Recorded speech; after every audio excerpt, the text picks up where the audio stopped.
માખી અને મધમાખી. તો એક નાનકડી વાર્તા છે, પણ એ વાર્તા દ્વારા આપણને સફાઈની મહત્વ, સફાઈનું શું મહત્વ છે એ આપણને બાળકોને શીખવાનું મળે છે. તો કે ભાઈ એક માખી અને એક મધમાખી છે, બંને પોતપોતાના કાર્યમાં વ્યસ્ત હોય છે. માખીનું કામ છે કે એને અહીંયા છૂટીને ત્યાં, ત્યાં છૂટીને અહીંયા, એ આખા દિવસ એની પ્રવૃત્તિ છે, એને બીજું કોઈ કામ નથી. એનો વર્ક, રેગ્યુલર વર્ક કોઈ નથી. કંઈક એનું ઉત્પાદન કે કંઈક એ દિશામાં એનું કોઈ કામ નથી. બસ એને ગંદકી જો શોધવા દઈને ગંદકી પર જઈને બેસવાનું, ખાવાની વસ્તુ એ સારી હોય કે ખરાબ હોય કે બહારની ગંદકી હોય, ગમે ત્યાં બેસતી હોય ત્યારે એને મધમાખી એક વાર ટકોર કરી કે કોઈ એને ટકોર કરી કે ભાઈ કે તું મધમાખી તને મેં આખો દિવસ કે તું જ્યાં જોઈ ત્યાં તું ગંદકી પર જ જોવાની મળે, તને કોઈ સારી વસ્તુ પર બેસે તો ઓછી જોવાની મળે. ત્યારે માખી કે મને તો ગંદકી ગમે, મને ગંદકીમાં મજા આવે છે. પેલા બધા વાત વિચાર કરે, મધમાખી બી કહે છે કે યાર એવું શું કે ગંદકીમાં શું છે કે આ બધાને ગંદકી જ ગમે છે એમ કે આ બધા ગંદકી જ કરે છે. તો પછી હું કે હું બી ગંદકીમાં જ એમને મને બી ગંદકી જ ગમે ને એમ તને માખી બેન સમજતા નથી. ત્યારે એક સત્પુરુષ એમ કહે છે, એક દીર્ઘ દ્રષ્ટિ વાળા માણસ એમ કહે છે કે માખી એ આપણે મિત્ર છે એમ. તો પેલા બધા વિચાર કરે કે માખી આપણે મિત્ર કઈ રીતે?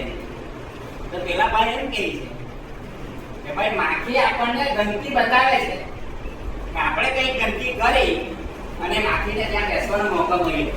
એ માખી આપણને ગંદકી બતાવે છે તે ગંદકીને દૂર કરો, એ ગંદકીને ત્યાંથી હટાવો કે જેથી માખીને એ ગંદકીમાં બેસવાનો એ નહીં મળે અને આપણે ત્યાં સફાઈ ચોખ્ખી દેખાય. તો એ રીતે માખી આપણને ગંદકી બતાવે છે તેની સ્વચ્છતા જાળવો, એ બી બરાબર છે. પણ માખીનો સ્વભાવ છે કે ભાઈ એને ગંદકી જ ગમે છે. હવે પેલી બાજુ મધમાખી કહે છે ભાઈ મને આ ગંદકી ગમતી નથી. હવે મધમાખીને શું છે આખો દિવસ એને તો બગીચામાં રહેવાનું ગમે છે.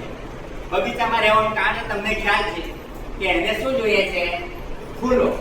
એનો સ્વભાવિક એના જન્મજાત એનો સ્વભાવ છે કે એને ફૂલો પર બેસવું, ફૂલોના રસ ચૂસવા અને એ રસમાંથી એ મધ બનાવે છે.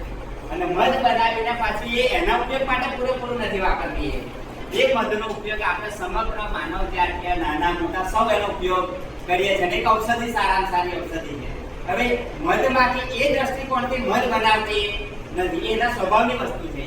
તો સ્વભાવ પ્રમાણે રોજ કાયમ મધમાખી ફૂલો પર જાય છે અને મધ બનાવે છે અને બધા ઉપયોગ કરે છે. મધમાખી પણ એના નવું જનરેશન માટે કે નવા બચ્ચા માટે એમાં એનું ઘર બનાવે છે, એમાં એના ઈંડા મૂકે છે અને નવી મધમાખી એમાં બને છે. એ તમે જોયું છે, બરાબર છે? તો એ પ્રમાણે મધમાખી બનાવતી જાય છે અને એ લોક સેવાનું પણ કામ સાથે કરતી જાય છે. ત્યારે મધમાખી કહે છે કે મને તો આ વિષય ગમે છે અને મને મધ બનાવવાનું ગમે છે અને સુંદરતા મને ગમે છે, બગીચાઓ મને ગમે છે. તો આ એક નાનકડી ટૂંકી વાર્તાનો હાર એમ કહે છે કે એ આપણું જીવન એ બી એક આપણે બગીચા જેવું જ છે. એને બગીચાના અનુસંધાનમાં જ તમે લે, એને પેલી માખીની જે પેલો ઉકાળાની ગંદકી તરફ આપણે વાળવાની જરૂર નથી.